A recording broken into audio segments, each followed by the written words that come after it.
This episode is brought to you by GPRS. Construction professionals know that utilities and concrete reinforcements can cause big problems when you're on the job. GPRS helps you avoid them. We use ground-penetrating radar to detect rebar, conduit, and post-tension cables before you cut, core, or drill. And our concrete scans are 99.8% accurate. We guarantee it, helping you reduce hits, downtime, expenses, and keep your people safe. To keep your job site safer, visit gprsinc.com.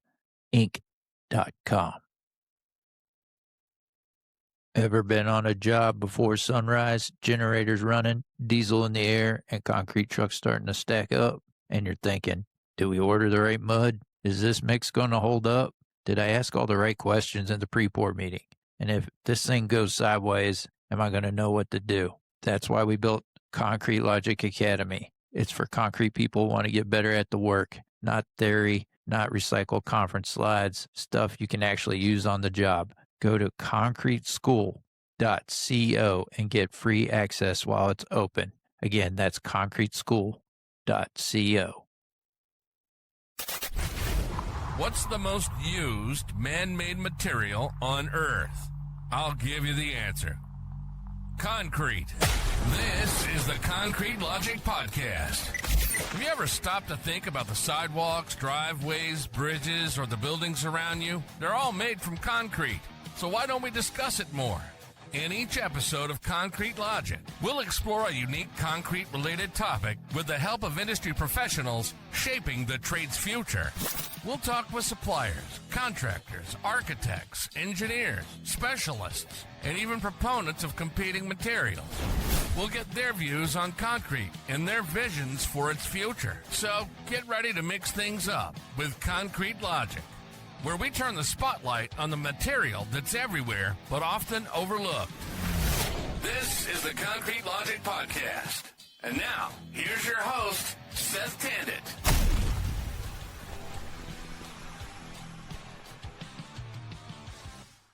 And welcome to another episode of the Concrete Logic Podcast. And today I have Ryan Gilliam with me with Fortera. We're going to talk about low carbon cement today. That's what Ryan and his company do. They're in that market.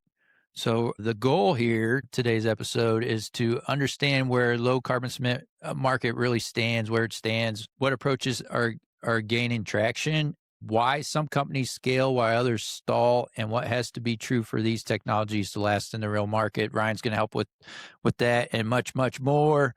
I'm excited to have this conversation. But before we get started, I just want to remind everyone how you can support the show. Been doing a bad job. I said it on the last episode. I've been doing a bad job of asking you to do one thing. And the one thing is if you enjoy the podcast or you're learning something from the podcast, please share it with a colleague or a coworker out there. Spread the word. Let folks know that this is out there. We're trying to get some concrete education to folks. And then the next way, if you go to www.concretelogicpodcast.com, there's a couple ways that you can get a hold of me. One of them is at the top menu, there's an Ask Seth button. If you click on that, it'll pop up an email form and you can fill that out. And what I'm looking for is guest or topic suggestions. So tell me what you want to learn or who you want to hear from on the show. That's always helpful. And if you don't want to do the email form and you just want to leave me a voicemail, there's a little microphone icon in the bottom right-hand corner of that same homepage. You click on that and it'll record your voice right off your computer or your phone, whatever you're using. Again, just looking for topic and guest suggestions. The next way is on the same homepage. There's a donation button. And I guess the way we're presenting the podcast is a value for value system. So if you get some value out of the podcast, what we're asking is send some value back. And the way you can do that is by clicking on the donation button and send a donation our way. I'm not going to tell you how much to put in there. It starts off with $0, and you can go in there and plug in whatever number it is, $1, $5, $500, whatever it is that you feel the show gave you. And then the next way you can support the show is check out concretelogicacademy.com. where we have like, it's a kind of, same material, but it's in a more of a professional development hour format. So if you need professional development hours, we have the same kind of content, but then we give you a syllabus and quizzes and other resources for you, so you can get your professional development hours if you need it, or if you just want to, have some continuing education in the concrete industry. All right, with that, Ryan, let's get started with this. Again, I always tell folks I always have the best conversations before we hit record, when I get to know the guest. And Ryan and I had the exact same thing. So one of these times I'll have to do like a after dark kind of podcast or something, where I share if guests want to share what we talk about before.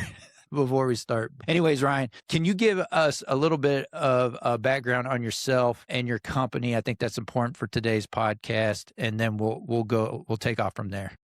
Yeah, sounds good. And one, thanks for having me. And you're right. I wish we were recording some of that. I feel like we've already had such a good conversation. Yeah. So maybe just on my background. So I came into the cement concrete world a little bit differently than I'd say a lot do. I come at it from a researcher side. So background, did my PhD in materials engineering. And when I was leaving school, I was fully planning to go the academic route, and yet then I got called by a startup company, a venture funded startup company in the cement space almost 20 years ago, to come join the company to do research and really trying to solve for a new type of cement that was actually capturing CO2. So long story short, that's how I got started into the space. And what's happened over time is really started realizing that there are things that you can do in the space to help solve for some of the CO2, but do it in a way that's actually beneficial to the space and provides a product that actually can have some performance advantages. And so I think, I kind of fell into this space, but now almost a couple decades later, very much focused on trying to bring a product to the market that the cement concrete industry wants to use, has performance advantages, but also in a way that's actually economic and helps with increasing capacity in the US and building out supply chains and making sure we can solve for critical infrastructure, all those other fun things that kind of go along with it. But so it's been an interesting journey for the last 20 years and learning from the space on what's actually needed to make a good product. Yeah. Well, you've been in it for a while. So you definitely know what's going on. Can you talk about y'all's approach? Because I think it's different than, I would say, a majority of the ones out there. From what I could tell from your website, is like you're bolting on to existing facilities versus being a whole separate facility and creating your own, I guess, ecosystem as far as producing a product. Can you talk about a little bit about that why y'all are different than those other ones? Yeah, for sure. And so we're really focused on making cement. We're at the cement plant site, and as obvious to your to your listeners, but cement's the glue in concrete. I think the fundamental challenge with cement and concrete is just how large the industry is and how large these plants are. And so we've approached it from the perspective that if you're going to make it work, you got to be competitive on economics.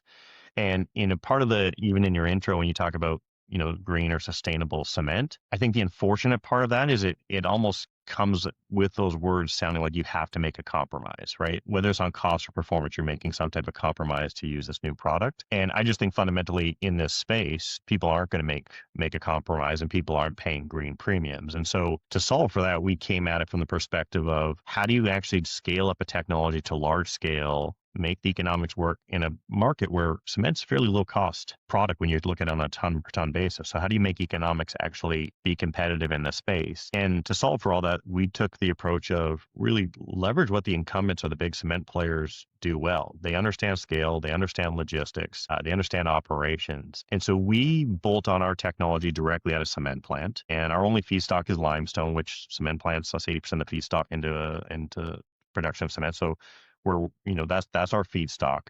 But what we do is when that limestone goes into a kiln and making cement, lose 44% of that weight of that limestone to CO2 emissions, because there's 44% of the weight of that solid is CO2.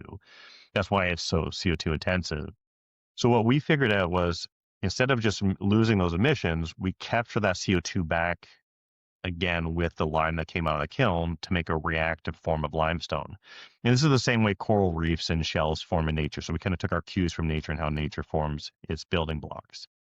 The benefit of that means we park ourselves at a cement plant. We capture the CO2 emission that would have gone to the atmosphere.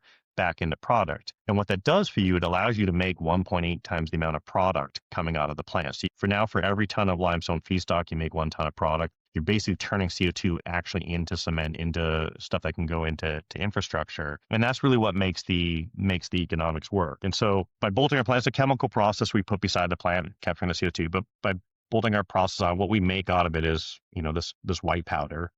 This is how it comes directly out of our reactor. It's not milled after the fact like you would with your clinker. And the benefit of that powder, it is calcium carbonate. 44% by weight captures CO2, but it can be used both as a partial cement replacement, so under ASTM 595 with traditional Portland cement, or we can go all the way to 100% our product as the cement as well under 1157, so under performance-based regulations. And, I think the approach we've taken really is to be beside the cement plant, leverage their feedstocks, leverage their infrastructure, leverage the back-end logistics and sales so that we can put our product out there cost effectively or at the same price as traditional cement. So are you an SCM? Are you competing against like slag and fly ash? Is that a good way to look at your product, or should we be looking at it differently?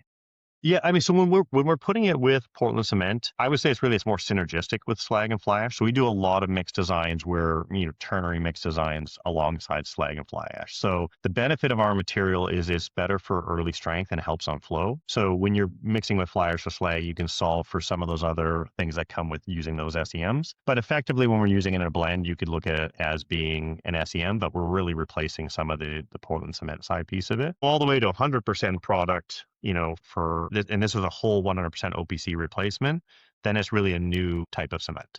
Yeah, I get that. But for most of what y'all doing right now, are you doing blends, or are you doing just your product? It's been an interesting learning curve, I think, when we've been working with ready mixing customers. It all started from the world of blends, and the viewpoint was fall under ASTM 595. There's less risk for adoption. People get comfortable with the material. And so most of the projects we've done are the larger pours where we've done lots of concrete, trucks of our material into job sites. Those have mostly are all under with blends. And a lot of those are blends with either with fly ash or slag or other things that are kind of being used in the space. What's been interesting over the last 2 years is there are performance advantages with our 100% product. It's 1/20th the heat generation of traditional Portland cement. It's about 1/10 the shrinkage. So this thing, and you get to full strength. So we will get to, full strength on our concrete in 2 days, as opposed to kind of 28 days in traditional Portland cement. So based on some of the performance advantages in our 100% product, we're starting to find a pull from end customers of wanting to demo and use the pure product more. And so that's been a shift that we've seen more from a customer pull over the last. Gotcha. Let's talk about the market demand for your product and products like it. I haven't had a lot of folks that are doing what you're doing on the podcast, but it seems like a lot of them are in California. There's some kind of, not a carbon tax, but something along the lines that makes it advantageous for folks like yourself to work in California? Is that the draw there? I know there's a lot of smart people in California too. I don't want to take that away. Yeah. The schools and everything that are there. I think that, I'm thinking the concrete AI folks and folks like that are over there in California. But I was reading something earlier last night when I was preparing for this episode, comparing the different carbon regulations within the states themselves. And of course, California is always pushing the envelope on what they want to do. Is that the market draw there, or is there other demands that I know, like hyperscaler data center guys are asking for it, the Googles of the world, the Microsofts of the world, they're all asking for it. But is there another demand maybe I'm not aware of that y'all are seeing out there as well? Yeah, I mean, I would say, and this is just one person's view. I mean, it'd be interesting to actually ask that across a bunch of these companies. The reality is a lot of the venture capital space is in California. So you see a lot of these startups, new techs found in California. There are specific CO2 kind of mandates and things in the cement world. There's SB 596 to get to CO2 reduction with cement concrete in California specifically. But I will say, like, we built our first plant in California. We built out our R&D facilities in California, I think, again, tied to some of the venture capital investment investment in what we were doing. All of our commercial projects that we're currently working on are not in California, to be clear. And it's really, we've gone from, yes, the company started here, but we're not looking to green regulations and other things like that for adoption of our technology. At the end of the day, and I always I call it like the airplane analogy. You're always going to have people that are willing to pay for business class seats, or some people that are willing to pay for green premiums, but the plane's not going to fly unless you fill all those economy seats. And once you go after the economies of scale you need to get to cement production, make economics work, you're well beyond anything to do with green premiums. So for us, we're looking to markets where there's customers that want to use the product, and you've already picked up on hyperscalers are a great pull right now in this space that are looking for things that they need to perform, but they also have some green advantages. But really what we're looking for is, where is there a need to expand capacity? We're a lower cost capital way to expand capacity in cement production. US is 25-30% imports right now. So we're looking for those markets where there's a need for more capacity. We're a lower cost way to expand that capacity. We have a product that can be used both as a blend or has interesting advantages when you go to 100% product. So that's really more the driver that's picking it up, as opposed to the founding story where you kind of have a lot of early stage companies in California. So, okay. Yeah, let me think about that more. Maybe we'll circle back to that. As far as scaling, what are the bottlenecks that you're seeing right now for someone like you guys to scale?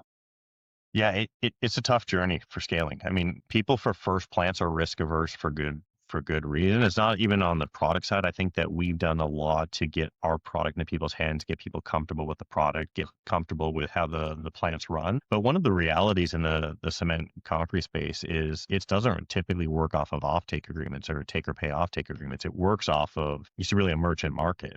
And so the hard part of scaling a technology up is you have to bring in that project finance and debt to be able to scale to large commercial plants. Generally, those happen based off of confirmed offtake agreements to get the financial groups, interested in doing it. And that's really just not how the cement space works. And so a lot of the journey for us has been, one, getting enough of our material into people's hands so that they can get comfortable with it and actually create a draw for it. And two, it's really been educating on the financial side and getting people comfortable with the approach to finance these plants. And so that's the journey we've been on for the last few years, where our plant up in Redding, California is about a 15,000 ton per year cement plant that's been running the last 2 years. That's given us enough volume to get the tech side part of it comfortable. Now it's the journey on getting people on the financial side comfortable with making that next step. Right. So where else in the country are you guys working right now?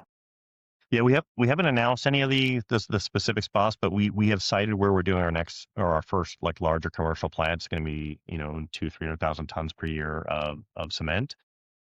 But really, where we've gone to is the markets where there is customer need and desire for using the material. Again, I know you picked up on other episodes of yours as well, but there's a demand from the hyperscalers that are really helping drive some of this early adoption. Yeah. What's the feedback you're getting from the field as far as, the other alternative cements out there? The feedback that I've heard, I'm not finishing concrete. So I'm just hearing from folks out in the field is, it could be sticky. It takes longer for it to set up. There's shrinkage cracking that shows up pretty quick after curing and things like that. What's your initial feedback from the pours that y'all have done so far? Yeah, so all of that is right. I mean, and again, I think when people hear alternative cements and that there's a view that it comes with compromise, so you're going to get performance disadvantages or cost disadvantages. The reason why we've been putting a lot of product into people's hands is frankly to go through that learning curve. And in saying that means, yes, not every pour has worked out perfectly. It is part of learning. And, as you know, like every mix design is a little bit different. Cements are all a little bit different across the country. So you need to go through some of those trials to really figure out what's going to work well, especially when we're talking about doing our blends. But in terms of actually working with the ready mix companies, I think we have seen now that in people actually working with our material, there are advantages that they've seen. They like the finishing quality of it. And so what started with us doing demos with some of these big ready mix players has turned into actually a pull where they're now specifying us in jobs. So we're regularly doing large pours out there with ready mixes right now. And those are all driven by them having tested and got comfortable with it and actually then actively specified our material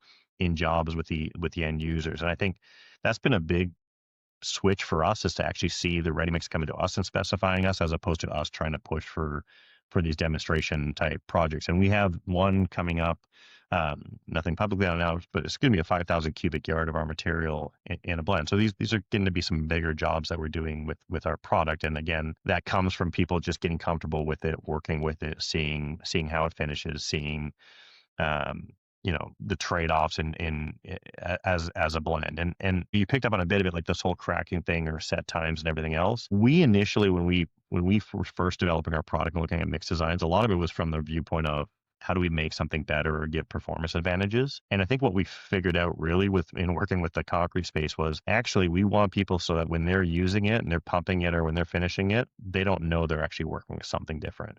So for us, it's been about tailoring our product to get to comparable set times. And generally speaking, we do have better flow options. And we've heard from people that are pumping our material that you don't have the same issues with clogging up their pumps now. So we've heard advantages on it, but by and large, what we're really trying to do is make sure that it's plug and play with what people are used to working with. And I think there's a healthy bit of skepticism out there because there's a lot of things that have been proposed in the market that obviously don't have that or don't do that. They're, whether it's water demand issues or early strength issues and everything else, people have seen a lot of things not work out well. Yeah. Well, cement industry didn't do anybody any good. How they rolled out Type 1L, so, put you all in a bad spot, because now anytime there's something new, or it's gonna get some get a lot of eyes on it and a lot of pushback, I'm sure, as you're probably witnessing. Is there any concern on your side of things? I think you mentioned this earlier when we were talking about market demand. Is there any concern from your side of thing? If the policy changes with the government, seems like the policies within the United States changes with each new administration. So it'll go from one extreme to the other. And recently, the EPA rescinded their view on CO2. If the CO2, for some reason, someone waves a wand and says, "Hey, CO2 is no longer a problem," is there any concern from y'all's side on how that, or are you guys trying to solve other problems? So I think on the space as a whole, yes, that'll change things. But for us, no. Look, I've been in the sustainability climate world for a long time, and right or wrong, gotten a pretty hardened thesis. I personally don't believe people will pay green premiums. I don't believe on betting on regulatory things because political winds will change, and so if you're banking on that, it makes it very difficult. I think it's very hard if you're reliant on green energy to make the green story work, just because of 24/7 cost-effective green energy is not totally there yet. So when we've approached this from the company perspective, yes, we have the benefit of we are much lower, 70 to 80% lower CO2 per ton of our product versus traditional Portland cement. That may help us get in the door to have a conversation because there's interest in trying to solve for this, and that's why hyperscalers are looking at everything else. But at the end of the day, we've approached this from the perspective of we need to be cost competitive without any price on green, and we need to have advantages relative to what's out there. Otherwise, why adopt it? Why take any risk with it? And so I think that when it comes to the product itself, we know that on an OpEx comparison, we can be competitive with Portland cement when we go to our scaled plants. And from a CapEx perspective, because we're bolting onto existing cement plants and leveraging what they use, we're able to reduce that cost of CapEx to expand capacity to be competitive in the market. So I think from a pure business case perspective, we've approached this independent of anything to do with green. We've approached this from the perspective of, can we solve operating costs and capital costs to be effective? And I think when you look in the US, the fact that 30% is imports, I think there's a desire to expand production in the US. I mean, this is critical to our infrastructure for the cement and concrete industry. And what we do is we give people a more cost-effective way to expand capacity, and it's also hedged against CO2. Because it's lower CO2, there's not as big of a risk, in case political winds do change. And so, yes, I think as that stuff changes and as CO2 regulation changes, it makes it maybe harder to get interest from people to adopt. But if you approach it from the perspective of providing a product that does have certain performance advantages that that people can really use and is cost effective, you're not looking at it the same way. Like, so you guys are capturing the CO2 that's coming off the clinker. Is that what you're capturing? I mean, it's a little bit comical, but I mean, basically we're taking limestone and we're turning it back into limestone, but we're Right. going from a form of limestone that's an inert rock to another form of limestone. That's what this is. I mean, this is just limestone. This is 44% by weight capture CO2, but it's a form of limestone that's actually reactive. You add water to this, it's going to cement out. And again, that's the same way that coral reefs form and shells form in nature. So because we're taking limestone and turning it back into limestone, we're taking those CO2 emissions that normally happen when you go through the cement kiln, making your clinker, and we're putting it back into the product. And that's really what drives the economics to work, is we're making a lot more product by having the CO2 actually in the product itself. What I'm hearing from you is you're cost competitive with the cement that's out there right now, but you're bolting on and you have more additional step onto what's going on at the site. I guess logically that doesn't math out. It doesn't math out for me. So that's why I'm struggling to understand that. So it's funny, it didn't math out for me until I think the reason why we started the company was because we missed on the math. And the math is fairly simple. It's traditional limestone. For every ton of it that you quarry, grind, crush, put into the kiln, put mud into, you lose 44, almost half its weight to CO2 emissions. So that means for every ton that you're putting in, you're only really getting half a ton of that limestone, a little more than half a ton of that limestone out of it. Because we put that CO2 back in, that means out of that same amount of limestone, for every 1 ton that you're putting into the kiln, we now make more product because all that CO2 is coming back in. We make 1.8 times the product on the back end. So really what we're comparing is the capital costs of our process and the operating costs of our process versus the fact that you got 80% more product. And that's why it's cost effective. It's the more product that really makes it work. I gotcha. Same input, you just get double the output. Exactly. And that was, frankly, you're the logic piece there. That was actually when we were looking at, we're like, how could you ever add complexity, add more process units to a plant and make the economics work and be competitive? And it's that miss on the fact that you're making that much more product that makes it all work. And that's a different approach to, I've had John Klein on the show a couple times, and he's like my go-to for carbon capture. And even he says it's, the economics of carbon capture it doesn't make sense right now, but this approach is different. How is that different? Yeah, so John's super knowledgeable on the space. Next time you talk to him, ask him what he thinks of us. I'd love to know. Right. But I think, so in traditional carbon capture, it's just a cost center. So someone is paying to capture, separate, purify, compress, put that CO2 underground. And so that's just an additive cost that I think it's going to be very hard. I know Heidelberg and some of the big players have implemented that, but that's also coming with government subsidies and support and everything else. But that's a pure cost center. You're paying money to capture that CO2. Because we take that CO2 and turn it actually into product, what we're really doing is we're taking it from an emission and an issue and putting it back into the product and turning it into value. And that's really, I think, what differentiates what we're doing and why you can make the economics work. For a cement manufacturer to consider bolting you guys on, what do they need to have enabled? Is it space, additional power? What kind of things do they need to have in place for them to be a good spot for you guys?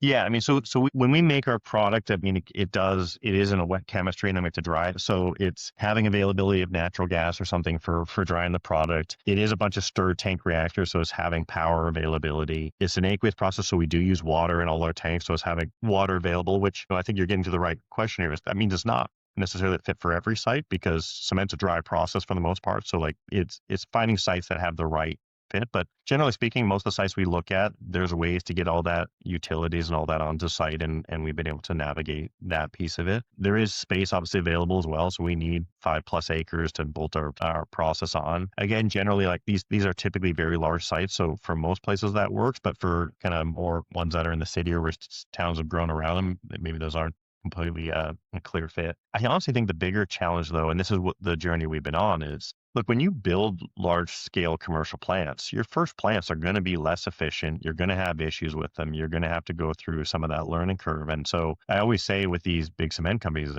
everyone wants to be first to be second. why be the first in line to build out, a new technology, put that new product to market? Even if you do see advantage and you tested it, it's let somebody else do these first plants and get through that learning curve on how to reduce costs, how to improve operations and everything else. And so that to me is the fundamental challenge of this space, is you have to get to such large volumes and economies of scale to make economics work.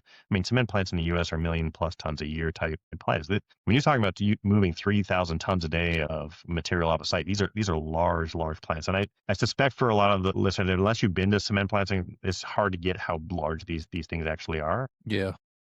So, but same thing is needed for us. You need to get to large plants to make all these economics work. You need the same number of people to operate a small plant as you do a large plant. And so, so I think that is the fundamental challenge, is getting, why be the first adopter? And so we've had to be creative on business models and really incentivize people in the right way to get to these first plants. But that's really the challenge, trying to bring something new to the industry. Yeah. And how long have you guys been doing it? So we're kind of an interesting story. So as a company, we're 7 years old, 6, 7 years old. But, I think in the intro, I mentioned 20 years ago, I started into the cement concrete world. The actual product and process started almost 20 years ago. And at that time, we had created this new cement, the same type of cement we're using now, and scaled up, piloted it, went through all of that development work.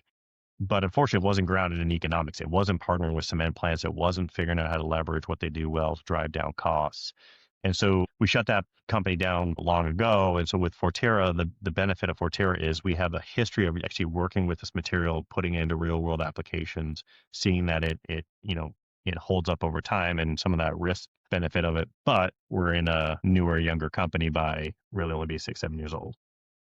So what's the goal? Is this going to be the cement guys are going to offer this as a separate product, or is it going to be like an offering that they're going to offer to the ready mix guys? Or what's your vision of this, how this all unfolds?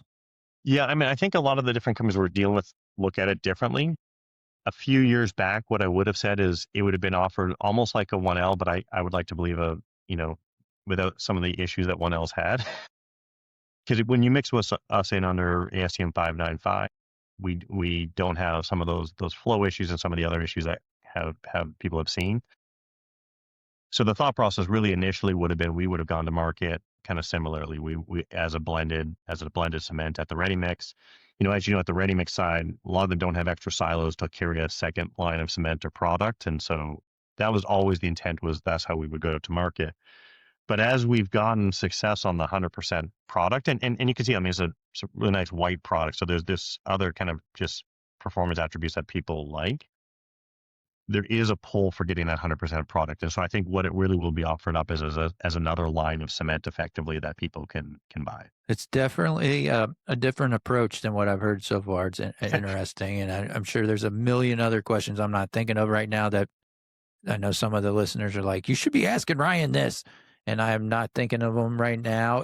If you want someone to take one thing out of our discussion today, what would that be? I think, like, generally what we've seen in the space is, once somebody hears sustainable cement or green cement, the automatic assumption is that means there's a compromise. You're either giving up on cost, you have to pay a big premium, or you're giving up on performance. And I think there are ways to bring technologies and product to market that actually understand what is needed in the concrete space, what is needed out of performance, that doesn't actually require you to compromise. And so if there's anything for me, it's like, we every time somebody tests our material, like, we even have, and it's all fair, healthy skepticism, but a lot of people, when they test our material, I think, they immediately think it's not going to perform well. And one of the biggest ready mix companies in the US just did a pure test with us last week.